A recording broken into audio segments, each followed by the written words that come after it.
Hello student, तो आज मैं आपके लिए लेके आ चुकी हूँ कक्षा 11वीं का केमिस्ट्री का पेपर, रसायन शास्त्र का पेपर। स्टूडेंट, तो आपको यहाँ पे total number of print page दिए 9 और टाइम दिया 3 घंटे का और आपके मैक्सिमम मार्क्स है 70। तो स्टूडेंट, आज की इस वीडियो में मैं आपको सारे क्वेश्चंस भी दिखाऊंगी जो कि इस पेपर में आए हुए हैं और इन क्वेश्चंस के आंसर भी आपको प्रोवाइड कराऊंगी। तो आप देख सकते हैं कि मेरे पास पूरा का पूरा पेपर आ चुका है क्लास 11th का। तो आप यहाँ पे देख सकते हैं, यहाँ पे आपको प्रश्न नंबर पहला दिया हुआ है, सही विकल्प चुनकर लिखिए। तो सही विकल्प चुनकर लिखना है इसमें स्टूडेंट हमें। तो पहला जो है, निम्न में से किसमें अणुओं की संख्या सर्वाधिक होगी? तो इसका आंसर जाएगा डी, 45 ग्राम ग्लूकोज। फिर दूसरा हमारा चुंबकीय क्वांटम संख्या संबंधित है, तो इसका आंसर हो जाएगा अभिविन्यास। और तीसरा है, समस्थानिकों में इनकी संख्या समान होती है, इसका आंसर आ जाएगा प्रोटॉन। और चौथा, इलेक्ट्रॉन बंधुता सर्वाधिक किसकी होगी? तो इसका आंसर जाएगा Cl यानी कि क्लोरीन की। किसी तत्व के द्विधनायन का विन्यास 2, 8, 14 हो तो उसका परमाणु क्रमांक होगा, तो इसका परमाणु क्रमांक क्या होगा? 26 होगा।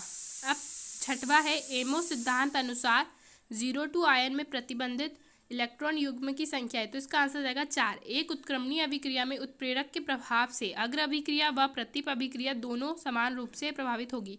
अब यहाँ पे स्टूडेंट आप देख सकते हो, प्रश्न नंबर दूसरा, रिक्त स्थानों की पूर्ति कीजिए।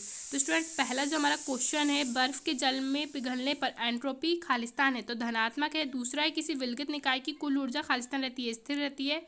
तीसरा है, सभी रासायनिक बंधों का स्थायित्व खालिस्तान के मध्य आकर्षण बढ़ने से होता है, तो इलेक्ट्रॉन व नाभिक। और आपका चौथा क्वेश्चन है, कार्बन मोनोऑक्साइड की सह संयोजकता 3 है। LCAO का पूर्ण नाम है liner combination of atomic orbital. अब छठवा है, बंध वियोजन ऊर्जा बंध क्रम के खालिस्तान होती है, तो बंध क्रम के समानुपाती होती है। अब वहाँ पर सातवां क्वेश्चन है, आदर्श गैस के 2 मोल निर्वात में स्वतः। तो आज मैं आप सबको बहुत ही बड़ी एप्लीकेशन के बारे में बताना चाहती हूँ जो डेली हंट द्वारा बनाई गई है। इस साल डेली लर्न ने आई अचीव स्कॉलरशिप एग्जाम रखा है, जिसमें पार्ट लेकर आप laptop, mobile phone, smart watch भी जीत सकते हैं। तो डिस्क्रिप्शन बॉक्स में दिए हुए लिंक पर क्लिक करके जल्दी से स्कॉलरशिप में रजिस्टर कीजिए और पाइए 50 करोड़ की स्कॉलरशिप जीतने का मौका। दोस्तों, इसकी सबसे बड़ी खूबी ये है कि पहली बार किसी ने बड़े शहरों के साथ साथ छोटे शहरों और ग्रामीण भागों तक क्वालिटी एजुकेशन पहुंचाने का निर्णय लिया है और यहाँ इंग्लिश के साथ साथ हिंदी माध्यम में भी पढ़ सकते हैं। डेली लर्न जल्द ही अपना ऐप भी लाने वाला है, जहां आपको live classes, study note, test series and quiz मिलेगी। तो आप वेट किसका कर रहे हैं? जाइए, लिंक डिस्क्रिप्शन में दे रखी है और इनाम जीतिए। प्रसारित होते शून्य है किया गया कार्य। यहाँ पे स्टूडेंट आपको सही जोड़ी दिख रही है। प्रश्न नंबर तीसरा, सही जोड़ी बनाकर लिखिए। तो दाब का जाएगा पास्कल, द्रव्यमान का किलोग्राम, परमाणुविक हाइड्रोजन का जाएगा धात्विक सतह पर संयोजित होकर उच्च ताप उत्पन्न करती है। और चौथा है आपका जल का विद्युत अपघटन, तो जल का विद्युत अपघटन का आ जाएगा हाइड्रोजन और ऑक्सीजन। फिर पांचवा अर्धचालक, तो अर्धचालक का आ जाएगा आपका सिलिकॉन। और विद्युत चालक तो ग्रेफाइट और सर्वाधिक कठोर हीरा। अब यहाँ पे हमारा प्रश्न नंबर चौथा है, एक वाक्य में उत्तर दीजिए। तो पहला है हमारा, एक मुक्त मूलक का नाम बताइए। तो CH3 + C6H5। और दूसरा है सोडियम बेंजोएट और सोडा लाइम के मिश्रण को गर्म करने से बनता है। तो सोडियम बेंजोएट और सोडा लाइम के मिश्रण को गर्म करने पर क्या बनता है स्टूडेंट? बेंजीन। अब नाभिक स्नेही क्या है, इसका आंसर मैं आपको आगे प्रोवाइड कराऊंगी। प्रेरणिक प्रभाव किसे कहते हैं, इसका आंसर भी मैं आपको आगे प्रोवाइड कराऊंगी। अब पांचवा है प्लास्टर ऑफ पेरिस का सूत्र। तो CaS4.12H2O प्लास्टर ऑफ पेरिस का सूत्र है। और प्रोटॉन की खोज किसने की थी? तो प्रोटॉन की खोज की थी जे थॉमसन ने। और कैथोड किरणों की खोज किसने की थी? तो ई गोल्डस्टीन ने। स्टूडेंट यहाँ पे आपने देख लिया। अब यहाँ पे आप क्वेश्चंस भी देख सकते हो। हमें प्रश्न नंबर 5वां दिया है, 6वां दिया है। मैं इनके आंसर आपको इसी वीडियो में प्रोवाइड कराने वाली हूँ। यहाँ पे आप देख सकते हो। आपने सारे क्वेश्चंस को देख लिया स्टूडेंट। अब इन्हीं क्वेश्चनों का आंसर मैं आपको आगे प्रोवाइड कराने वाली हूँ।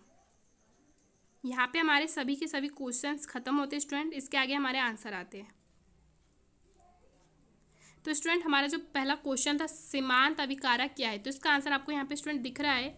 सीमांत अभिकारक वह अभिकारक है जिसमें एक अभिकरण की मात्रा दूसरे अभिकारक की मात्रा से अधिक होती है, अतः वे अभिकारक जो अभिक्रिया में प्रस्तुत हो जाते हैं तथा उत्पाद की मात्रा को सीमित कर देते हैं, सीमांत अभिकारक कहलाते है। और जो इसके 8वें का जो क्वेश्चन था हमारा, मोल संकल्पना क्या है? तो इसका आंसर जाएगा, मोल का अर्थ है हम एक प्रकार की 12 वस्तुओं के समूह को 1 दर्जन कहते हैं। जैसे 1 दर्जन पुस्तक से तात्पर्य 12 पुस्तकों से है तथा 1 दर्जन आम से 12 आमों से।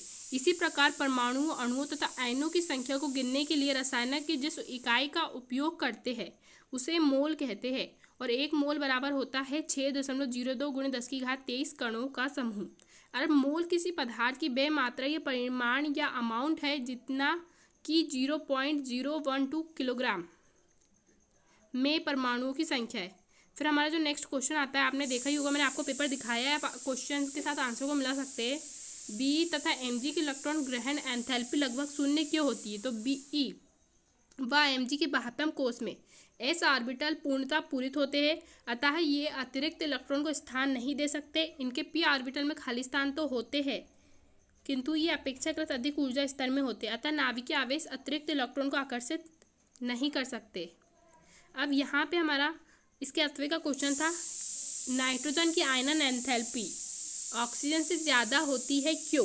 तो नाइट्रोजन बाह्य कोश का इलेक्ट्रॉनिक विन्यास NH2NP3 होता है। आपको पता ही होगा जो नाइट्रोजन गैस है उसका जो परमाणु क्रमांक होता है वो 7 होता है, तो उसका इलेक्ट्रॉनिक विन्यास क्या होगा? NH2NP3 होगा लास्ट में। फिर इनमें P उपकोष आधे भरे हुए हैं, ये एक अधिक स्थायी व्यवस्था है, इसलिए N की आयनन ऊर्जा ऑक्सीजन की प्रथम आयनन ऊर्जा से अधिक होती है। अब यहाँ पे हमें क्वेश्चन दिया हुआ था पेपर में, NH3 तथा NF3 में किस अणु का द्विध्रुव आघूर्ण अधिक है और क्यों? तो NH3 तथा NF3 दोनों अणुओं का आकार पिरामिडीय होता है, परंतु NH3 का द्विध्रुव आघूर्ण NF3 की अपेक्षा अधिक होता है। NH3 में एकाकी इलेक्ट्रॉन युग्म का द्विध्रुव 3 नाइट्रोजन हाइड्रोजन बंधों की दिशा में ही होता है, जबकि NF3 में एकाकी इलेक्ट्रॉन युग्म का द्विध्रुव 3 NF बंधों की विपरीत दिशा में होता है, जिसके कारण NF3 का द्विध्रुव आघूर्ण का मान घट जाता है। फिर हमने आगे क्वेश्चन देखा था, गीली व शुष्क हवा में कौन भारी होगी? गीली हवा शुष्क हवा की तुलना में भारी होती है, कारण शुष्क हवा का घनत्व पानी के घनत्व से अधिक है, नम हवा का घनत्व कम है। फिर इसके अथवे का क्वेश्चन था हमारा, आवंत प्रबलता को आवंत कोटि के रूप में आप किस प्रकार व्यक्त करेंगे? तो आवंत कोटि जितनी अधिक होती है आवंत प्रबलता उतनी ही अधिक होती है, क्योंकि यदि आवंत विघटन है तो आवंत अधिक प्रबल होगा तथा आवंत एंथैल्पी बढ़ती है। इस तथ्य से स्पष्ट है कि आवंत प्रबलता तथा आवंत कोटि परस्पर समानुपाती होते हैं, अतः आवंत कोटि बढ़ने पर आवंत प्रबलता भी अधिक होगी। तो यहाँ पे आप क्वेश्चन देख सकते हो, आकार बदलने पर गुब्बारे ऊंचाई पर जाने पर बड़े होते जाते हैं क्यों? तो बैलून यानी कि बलून यानी गुब्बारा, बैलून में लचीलापन अधिक होता है तथा उसके आकार व आकृति में परिवर्तन हवा के दाब के कारण होता है, इसलिए गुब्बारे ऊंचाई पर जाने पर बड़े होते जाते हैं। तो स्टूडेंट अब हमारा नेक्स्ट क्वेश्चन था, लवण जल अपघटन क्या है? एक उदाहरण दीजिए। तो किसी लवण का जल द्वारा अपने मूल अवयव में विभक्त होना लवण जल अपघटन कहलाता है। इसमें एक अवयव दुर्बल होना आवश्यक है। तो यहाँ पे उदाहरण भी दिया है आपको, सोडियम एसीटेट प्लस H2O, ये एक अनुत्क्रमणीय अभिक्रिया है CH3COH प्लस NaOH, जिसमें एसिटिक अम्ल बन रहा है और सोडियम हाइड्रोक्साइड बन रहा है। अब यहाँ पे हमारा क्वेश्चन था, द्रव्य अनुपाती क्रिया का नियम लिखिए। तो द्रव्य अनुपाती क्रिया का नियम या सक्रिय मात्रा का नियम, इस नियम को 2 स्कैंडिनेवियाई वैज्ञानिकों गुल्डबर्ग और बागे ने सन 1867 में प्रस्तुत किया था। इसके अनुसार निश्चित ताप पर किसी पदार्थ से के क्रिया करने की दर उसकी सक्रिय मात्रा के समानुपाती होती है तथा किसी रासायनिक अभिक्रिया की दर क्रियाकारक पदार्थों की सक्रिय मात्राओं के गुणनफल के समानुपाती है। मान लो सक्रिय मात्रा के नियम का प्रयोग नीचे दी हुई समान उत्क्रमणीय अभिक्रिया पर करना है। तो इसका आंसर आपको यहाँ पे दिख रहा है स्टूडेंट, यहाँ तक हमारा इसका आंसर हो जाएगा। फिर हमारा नेक्स्ट क्वेश्चन था, पोटेशियम की तुलना में सोडियम कम अभिक्रियाशील क्यों है, बताइए। तो सोडियम का मानक इलेक्ट्रोड विभव पोटेशियम के मानक इलेक्ट्रोड विभव की तुलना में अधिक है। इसके अतिरिक्त सोडियम की आयनन एंथैल्पी भी पोटेशियम की आयनन एंथैल्पी से अधिक आता। सोडियम पोटेशियम से कम क्रियाशील है। अब हमारा अथवे का क्वेश्चन था, क्या होता है जब सोडियम धातु को जल में डाला जाता है? तो सोडियम धातु को हवा की अधिकता में गर्म किया जाता है, फिर सोडियम पेरोक्साइड को जल में घोला जाता है। तो आप यहाँ पे आंसर देख सकते हो स्टूडेंट।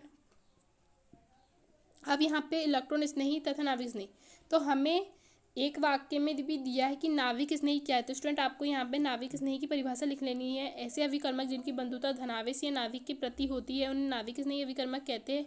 ये अभिकर्मक उस स्थान पर जुड़ते हैं, ये क्रिया करते हैं जहाँ इलेक्ट्रॉन घनत्व कम होता है। और यहाँ पे आपको एक क्वेश्चन भी दिया है, इलेक्ट्रॉन स्नेही तथा नाभिक स्नेही में अंतर लिखिए। तो आपको यहाँ तक पूरा लिख लेना है। अब यहाँ पे हमारा क्वेश्चन था, बेंजीन में 3 द्वि आबंध होते हैं फिर भी वे अत्यधिक स्थायी है क्यों? तो स्टूडेंट आपको यहाँ पे इसका आंसर दिख रहा है, बेंजीन में उपस्थित तीनों द्वि आबंधों के 6 पाई इलेक्ट्रॉन अस्थानीकृत रहते हैं। अस्थानीकृत इलेक्ट्रॉनों की ऊर्जा स्थानीकृत इलेक्ट्रॉनों की तुलना से कम होने का बेंजीन अणु अत्यधिक स्थायित्व प्राप्त कर लेता है तथा ये बेंजीन में अनुनाद के कारण भी होता है। किसी निकाय द्वारा एरोमेटिकता द्वारा प्रदर्शित करने के लिए आवश्यक शर्तें क्या है? तो स्टूडेंट आपको यहाँ पे शर्तें दिख रही है। पहला है, इसमें उपस्थित सभी परमाणु एक तल में होने चाहिए। दूसरा है संकरण sp2 या sp होना चाहिए। तीसरा है चक्रीय होना चाहिए तथा चक्रीय अनुनाद भी होना चाहिए। हकल नियम का पालन करना चाहिए।